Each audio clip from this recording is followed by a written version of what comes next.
দেখছেন আমি ষান্ডার কত কাছে থেকে ভিডিও করছি।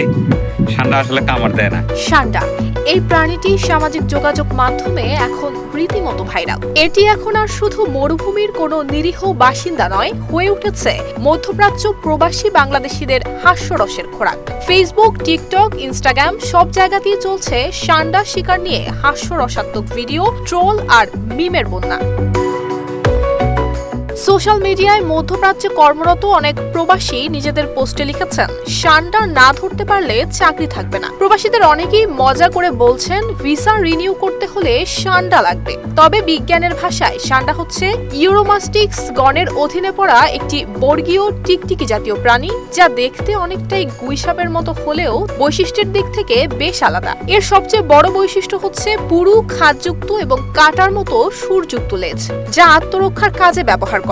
শরীর চ্যাপ্টা, লম্বা, রং সাধারণত বালুর সঙ্গে মিশে যাওয়ার মতো হলদে। এরা বাদামি কিংবা ধূসর রঙেরও হয়ে থাকে। শিয়া বাটার ও ভিটামিন ই সমৃদ্ধ lily glam beauty soap. Lily, always beautiful. মূলত আফ্রিকার সাহারা মরুভূমি, সৌদি আরব, কুয়েত, কাতার, ওমান, সংযুক্ত আরব আমিরাত এবং কিছুটা দক্ষিণ এশিয়ার মরুপ্রবণ অঞ্চলেই ষান্ডার দেখা মেলে। দিনের বেলা সূর্যের তাপে পথের ফাঁকে গা গরম করে আর পোকামাকড় গাছের কচি অংশ এবং বীজ খেয়ে বেঁচে থাকে। খুব ধীর গতির হলেও বিপদের সময় লেজ দিয়ে দারুণভাবে আত্মরক্ষা করতে পারে এরা।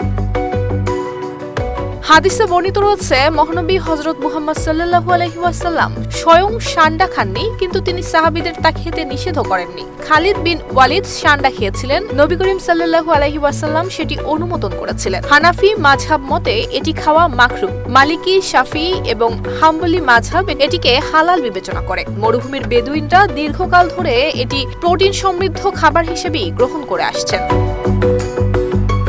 সাম্প্রতিক বছরগুলোতে দক্ষিণ এশিয়ার ষান্ডার তেল নিয়ে নানা রকম দাবি ছড়িয়ে পড়েছে। এর মধ্যে উল্লেখযোগ্য হলো এটি যৌন দুর্বলতা দূর করে এবং বাতের ব্যথায় কাজে দেয়, কিন্তু এসব দাবির পেছনে কোনো বৈজ্ঞানিক ভিত্তি নেই। ভারত, পাকিস্তান এবং বাংলাদেশের এই ভ্রান্ত ধারণা অনেকটাই বাজারজাত এবং ভেষজ ওষুধ ব্যবসার কৌশল। অনেক দেশেই এখন ষান্ডা শিকার কিংবা ব্যবসা একেবারে নিষিদ্ধ, কারণ অতিরিক্ত শিকারের ফলে এই প্রজাতি অনেক অঞ্চলেই বিপন্ন হয়ে পড়েছে।